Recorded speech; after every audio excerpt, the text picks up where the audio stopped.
ओम शांति। ओम शांति। ओम शांति। हमारा जीवन बहुत ही अनमोल है। यह जीवन बहुत ही कीमती है। हम शायद इसका मोल आंक नहीं पाते, लेकिन ईश्वर ने जो ये जन्म दिया है बहुत ही अनमोल है। इस अनमोल को हम पहचान नहीं पाते और उस अनमोल को और भी अधिक निखारने का प्रयास नहीं करते। सिर्फ एक जय भेड़ चाल में चलते हैं। अगर आपने आपके जीवन के रहस्य को समझ ले कि हमारा जीवन, परमात्मा ने यह जीवन मुझे क्यों दिया, उद्देश्य क्या है, मुझे करना क्या है, मुझे बनना क्या है, मुझे बनाना क्या है, मुझे पाना क्या है, मुझे बांटना क्या है, ये सब चीज़ें परमपिता परमेश्वर बताती है। कहीं शास्त्र में, वेद में, किसी साधु महंत के पास कुछ नहीं है। ये तो ज्ञान का सागर जब परमपिता परमेश्वर अपने दिए हुए वचन को पूरा करने के लिए नियत समय पर धरती पर अवतरित होता है। कृष्ण की बात करते हैं अर्जुन, यदा यदा ही धर्मस्य ग्लानि भवत भारत। ऐसा नहीं, हर युग में नहीं आता बाबा। हर युग में आने की क्या जरूरत है। वो जो सतयुग है, त्रेता में, तो उसमें तो पूरे देवताओं का ही वास है, देवताओं का ही राज है। तो ऐसी नकारात्मक, वहाँ तो सतयुग त्रेता में तो दुख होता क्या है किसी को पता नहीं। चाहे राजा हो, दासी हो, नौकर हो, सब खुश हैं, सबके पास सब कुछ है। अपनी अपनी ड्यूटी जरूर कर रहे हैं, लेकिन सब खुश हैं, सब सुविधा संपन्न है। किसी की जो है ना कोई भी कमी नहीं है, एकदम खुश, सब खुश, सतो प्रधान। तो उसमें भगवान को अवतरित होने की, वहाँ तो साक्षात भगवान बैठा है, तो वो नहीं है। ये जो है जब नियत समय पर, जब कलयुग का अंत हो जाता है, बिल्कुल जो है सृष्टि जो है बिल्कुल विनाश के कगार पर खड़ी हो जाती है, तो ईश्वर ने, स्वयं ईश्वर परमपिता परमेश्वर निराकार शिव बाबा ने ये वचन दिया है कृष्ण मुख से कि मैं आऊँगा। अब भक्त जब पुकारते हैं, फिर प्रभु हे दीनदयाल आ जाओ, हमारी सुध लो, हमें पतित से पावन बनाओ, हे परमात्मा हमारी विपत्ति, जब इस तरह की बातें बहुत सारे बच्चों की, विश्व की बच्चों की परमात्मा के निमित्त जाती है, तो परमात्मा आता है और वो आ चुका है। विश्वास कीजिए, कई बार मैंने कई वीडियो में आपको बताया है, वो आ चुका है इस धरती पे। आप विश्वास कर लीजिए, उस धरा पर चाहिए आबू धरती है, सबसे बड़ा तीर्थ आबू धरती है, माउंट आबू। वहाँ पर ईश्वर पधारा है, किस रूप में पधारा है, क्यों पधारा है, ये सब आप अगर आप जानेंगे, पहले बहुत सारे वीडियोज़ हैं उसमें जाएंगे आप। साक्षात जो अभी तक कटाक्ष कर रहे हैं, क्रिटिसाइज़ कर रहे हैं, कंफ्यूज हो रहे हैं, एक बार जब उनके संपर्क में आइए, एक बार जो है ना आप उसके मिलने के योग्य बन जाइए, आपको परमात्मा मिल जाएगा। ये मेरी गारंटी है, और ये गारंटी स्वयं परमपिता परमेश्वर शिव बाबा देता है। मेरे अनुरूप बनो तो सही ना।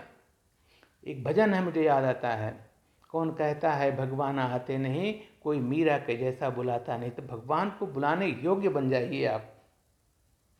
कुछ नहीं, क्वालिफिकेशन कुछ नहीं चाहिए। मन को साफ कर लीजिए, नीयत को साफ कर लीजिए, विश्वास कर लीजिए, उसे जान लीजिए, पहचान लीजिए, मान लीजिए, और इसके साथ बिल्कुल अपना कनेक्शन जोड़ दीजिए, अपने आप मिल जाएगा। कुछ नहीं करना, न कोई खर्च, न कोई साधना, न कोई मेहनत, बहुत इजी है। लेकिन जैसे धर्म गुरु है, उसी प्रकार से परमात्मा को पाने के लिए वो सदगुरु है।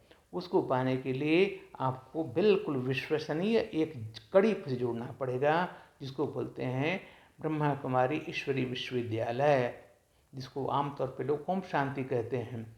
परमात्मा ने उन महिलाओं को, उन बहन भाइयों को, उन माताओं को जो है निमित्त बनाया है प्रभु के परिचय देने के लिए, प्रभु की सेवा करने के लिए, प्रभु की छत्र छाया का अनुभव कराने के लिए। और एक बार जिसको अनुभव हो गया, वो समझ लीजिए कि परमात्मा उसी के साथ, उसका साथी के बैठता है। मतलब ही नहीं कोई दुख, तकलीफ, विपत्ति, बाधा, कष्ट, सब कुछ परमात्मा अपने आप लेता। बाबा बोलता है, मैं बैठा हूँ ना, बड़े विश्वास के साथ अभय दिया बाबा ने, मैं हूँ ना। हर परेशानी में जब हम चिंतित होते हैं या थोड़ा सा होते हैं, बाबा तुरंत आवाज़ देता, चिंता क्यों करते हो, मैं बैठा हूँ। जब साक्षात परमपिता परमेश्वर ये वचन देता है, अब ये विश्वास दिलाता है ना, मैं हूँ ना। कोई भी लौकिक में भी अगर आपको कष्ट है, विपत्ति है, परिवर्तन है, कोई आपके कंधे पर हाथ देता है, भाई साहब अगर कोई दिक्कत हो तो बताना, वो भी बहुत कारगर है। ये तो परमात्मा हमें अभय दे रहा है। आप एक बार पर विश्वास करके तो देखो। आपने बहुत भक्ति किया होगा, मान लिया, बहुत व्रत किए होंगे, बहुत साधना किए होंगे, योग्य भी होंगे, अच्छी बात है, लेकिन वो जो है भक्ति का जब तक ज्ञान में परिवर्तन नहीं होगा। ज्ञान क्या कहता है? वेद शास्त्र पुराण पढ़ लिए, खूब पढ़ लिए, वो है भक्ति। भक्ति के बाद भक्ति का फल ही है ज्ञान। अगर ज्ञान ही नहीं मिला, आपको परमात्मा नहीं मिलेगा। आप भगवान को समझ के भक्ति कर रहे हैं, उसका फल मिलेगा ही, लेकिन 100% की जगह पर आपको जो 10% मिलेगा। एक बार भगवान को पहचान तो लो, विश्वास तो कर लो, मान तो लो, उसके पाने योग्य बन तो जाओ। बनना कुछ नहीं बन जाओ, परमात्मा स्वयं आपके यहाँ पर बैठ जाएगा। यहाँ पर जो आत्मा हम हैं, यहाँ बैठ जाएगा। आपको आभास हो जाएगा, अनुभव हो जाएगा, अनुभूत हो जाएगी, अरे मेरे अंदर इतना परिवर्तन कैसे आ गया। स्वयं परमात्मा कहेगा, मैं हूं ना तुम्हारा साथी, मैं तुम्हारे साथ बैठ गया हूँ।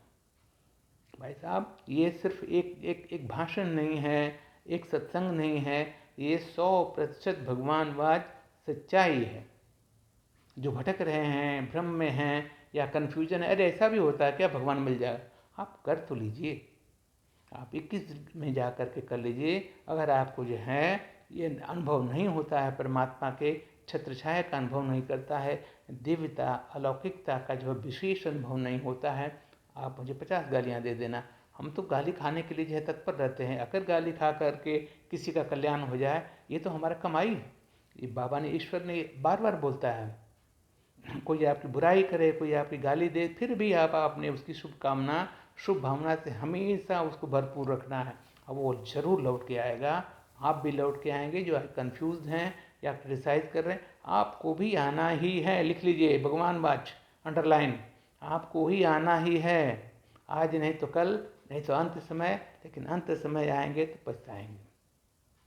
इसलिए आज अपनी आंखें खोलो, कुंभकर्ण की नींद से खुल जाओ। बोलते ना देवोत्थान, देवता उठ जाइए। आप देखिए दुनिया क्या है। परंपराओं पे जो रूढ़वादिता है और जो है पहले से चली आ रही कि ये अंधश्रद्धा है, अंधभक्ति है, ठीक है, भक्ति कीजिए, खुश कीजिए, लेकिन उसमें थोड़ा सा विवेक, आंखें खोल करके। बिल्कुल परंपरागत क्यों है, क्या है, कैसे है, ये नहीं। जैसे सूर्य ग्रहण है, सूर्य ग्रहण को बोला गया है कि सूर्य को जो है ना कोई खा रहा है, अटैक कर रहा है। साइंस क्या बोलती है आप जानते हैं। तो वो विवेक, सच्चाई, यथार्थ, उसको पकड़िए। भक्ति के साथ जब तक वो नहीं होगा, आपको प्राप्ति नहीं होगी। भगवान तो मिलने की बात ही नहीं है। ठीक है, थोड़ा बहुत जैसे भगवान चींटे मार देगा, जरूर मिलेगा नहीं। इसलिए भ्रम से निकलिए, भटकने से बचिए, सच्चाई को जानिए, पहचानिए, मानिए और उस परम पिता परमेश्वर को बन जाए। बस सबको, जैसे द्रौपदी ने किया था, हे प्रभु आज से मेरा जीवन सब कुछ तुम्हारे हवाले, जैसा चाहो वैसा कर लो। परमात्मा हर बच्चे के साथ अच्छा करता है। मेरी सोच हो सकती है कि मेरे साथ ऐसा क्यों हुआ, लेकिन परमात्मा कहीं न कहीं उसके पीछे भी एक रहस्य बना के रखता है। नहीं, अभी नहीं, तुम्हारे लिए मैंने कुछ और अच्छा सोच कर रखा है, इस पर विश्वास कीजिए। और मिलता है, हर हालत में मिलता है। आप विश्वास कीजिए, आइए, देखिए, पाइए और सब कुछ पा लीजिए। सारी मनोकामनाएं पूर्ण हो जाएंगी, एक भी इच्छा आपकी नहीं रहेगी। ओम शांति, ओम शांति।